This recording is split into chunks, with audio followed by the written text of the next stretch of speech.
Hello 12th class community. How is the preparation going on? Must be going on at a really fast pace. I am Dr. Neha welcoming you to my YouTube channel. This video lecture is dedicated to the most symbolic poem, Aunt Jennifer's Tigers. इस pome को बहुत ही ज्यादा technically literary devices use कर इसे एक symbolic pome की तरह बनाया गया है. एड्रीने rich, the poet of this poem, herself is a feminist. She was very much aware about, very much sensitive about the plight of women. मैंने यहाँ पर two words beginning में ही यूज कर दिए हैं, plight and sensitive. Plight means the sadness of a woman, of a married woman. The word plight can be used, my dear students, जो जानते हैं कि मैम किस तरीके से कराती है, वोकैबुलरी पर स्ट्रेस देती हैं. स्टूडेंट्स अच्छे मैच्योर वर्ड्स को यूज करें ताकि मार्क्स अच्छे आए. Fine, let us go to the textual analysis of the poem Aunt Jennifer's tigers. अब यहाँ पर मैं सेंट्रल आइडिया पहले ही कन्वे कर देती हूँ. पोएट एड्रीने रिच ने ये एक सिंबॉलिक पोएम लिखा है जिसमें टाइगर्स सिंबलाइज करते हैं मैन को, जो शिवरलिक हैं, पावरफुल हैं, they can go on prancing. और आंट जेनिफर के टाइगर कैसे हो सकते हैं? क्या वो उनके पेट हैं? अरे नहीं. Aunt Jennifer she is embroidery कर रही हैं टाइगर्स की अपने पैनल पर, और उस एम्ब्रॉयडरी में हम देख सकते हैं जो टाइगर्स है पावरफुल शिवरलिक टोपेज कलर के टाइगर्स हैं. They are prancing, jumping. Prancing भी एक वर्ड मैंने इस पोम से लिया है. इस वर्ड को एज इट इज हम यूज कर सकते हैं अपने आंसर्स में, शॉर्ट आंसर्स में यूज कर सकते हैं, कहीं पर भी यूज कर सकते हैं. The choice of words has been directly taken from the text. Plight word मैंने इंट्रोड्यूस किया है, प्रांसिंग वर्ड मैंने पोम से लिया है. Let us go to the poem now. Aunt Jennifer's tigers prance across a screen. Here the screen she is talking about is a screen or the panel in which she is embroidering these tigers. Aunt Jennifer's tigers prance across a screen. They are jumping across a screen very energetically. Bright, the tigers that she is embroidering are bright, topaz, yellow colour. Denizens word use किया जा सकता है citizens के लिए, denizens. Denizens का meaning होता है citizens.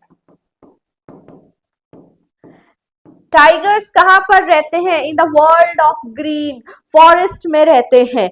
Aunt Jennifer's tigers prance across a screen.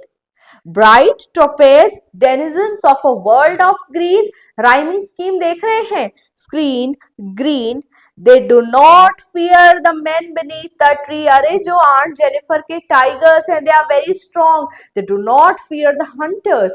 They do not fear the men beneath the tree. That means they are very powerful. They pace in a sleek, chivalric certainty.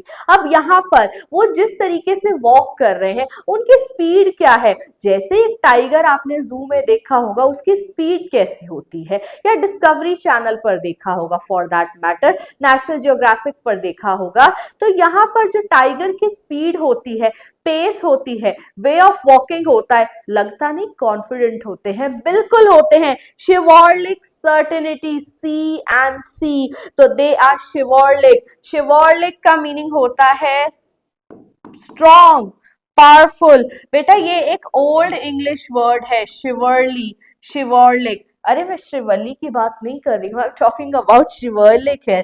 शिवरलिक means strong.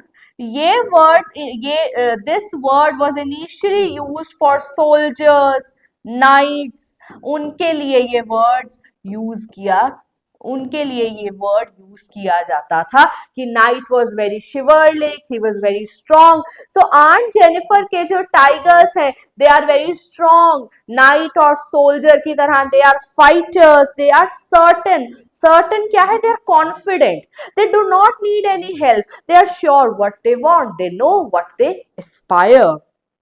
Like men also.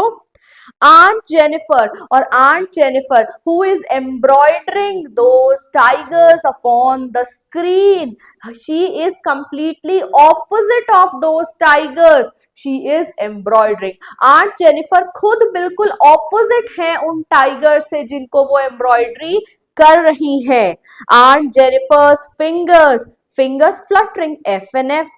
Aunt Jennifer's tigers, alliteration, fingers fluttering through her wool. जैसे आप देखते हैं आपकी नानी और दादी और somebody on the street जो wool से बना रहे हैं, wool से knit कर रहे हैं, उनकी fingers flutter करती हैं, move करती हैं, एक certain उनका pace होता है. तो Aunt Jennifer की जो fingers हैं they are fluttering through her wool. Find even, लेकिन उनका जो हैंड है वो थोड़ा स्ट्रगल कर रहा है. किस चीज में स्ट्रगल कर रहा है? She is finding it hard to stretch. जब हम knitting करते हैं तो our hand moves like that. That is why she finds even the ivory needle hard to pull. Ivory needle जिससे knitting कर रही है, एम्ब्रॉयडरी कर रही है, she is finding it hard even to pull that. Why? There could be two reasons. हम देख लेते हैं. The massive weight of uncle's wedding band. उनके हैंड में रिंग है. वो रिंग किसकी है? अंकल एंड आंट की जो मैरिटल रिंग है, वो रिंग का वेट उनकी फिंगर पर बहुत हैवी है. सिंबल्स इंट्रोड्यूस किए गए हैं यहाँ पर, और वो सिंबल्स क्या है? I am going to talk about. First is the symbol of the ring. Alliteration हमने देखा, finger fluttering. So aunt Jennifer's fingers fluttering through her wool find even the ivory needle hard to pull. The massive weight of uncle's wedding band sits heavily upon Aunt Jennifer's hand. Band, hand. देखिए rhyming scheme. The massive weight. अब जो ring का symbol है वो इस story, इस pome में बहुत ज्यादा इंपॉर्टेंट है. रिंग जो है, रिंग का हैंड पर हेविली सिट होना क्या कहता है? पहले तो सिंबलाइज करता है एज को, दूसरा सिंबलाइज करता है रिस्पॉन्सिबिलिटी को, और थर्ड सिंबलाइज करता है स्ट्रेस को, जो इस एक सर्कल को, विशियस सर्कल को, जिसमें आंट जेनिफर अपनी पूरी लाइफ देखती हैं. मैरिटल स्ट्रेस की हम बात कर रहे हैं. आप, मैं क्या बताना चाहती हूँ, अंकल का जो वेडिंग बैंड है आंट के हैंड पर, उसकी वजह से she is not finding it easy to pull that ivory needle. क्यों? ओल्ड एज हो सकती है, रिंग हैवी है, रिंग्स की वजह से वो निडल को पुल नहीं कर पा रही है. First common reason. लेकिन अगर हम डीप डाउन जाकर देखते हैं, सिंबोलिज्म के वे से समझते हैं, तो this can be the symbol of the responsibility, the heavy weight of responsibility that are lying upon her. And third thing, ring symbolizes the vicious circle, very important symbol, vicious circle, जिसमें उसकी पूरी life trap हो चुकी है. The vicious circle of marriage. She is entrapped. She is trapped because of that marriage. तो ring old age को symbolize करती है, responsibility को, immense responsibility जो उन पर आ गई है, और third marital stress, vicious circle. इन words को students use करके आएंगे. Examiner will get the idea of the symbolic significance of the poem that my students have understood. So Aunt Jennifer's fingers fluttering through her wool. Find even the ivory needle hard to pull. The massive weight of uncle's wedding band sits heavily upon. She is not able to continue. She is not able to take any more weight of that marriage, any more responsibility of that marriage. But still, the tigers that she is embroidering upon that tapestry are completely different to the sort of person Aunt Jennifer is. When aunt is dead, her terrified hands will lie. Even after she will die, her terrified, डरे हुए हाथ, कांपते हुए हाथ will lie, still having that ring. And because that ring will still be there upon in her hand, even after being dead, she will be known as that uncle's wife. उन uncle की wife ही मानी जाएगी, marital ordeals के साथ बंधी रहेगी. When aunt is dead, her terrified hands will lie, still ringed. उस promises में वो ring होगी, वो ring एक promise है union का, साथ रहने का. Even after she will pass away, her hands will be ringed with ordeals. She was mastered by uncle.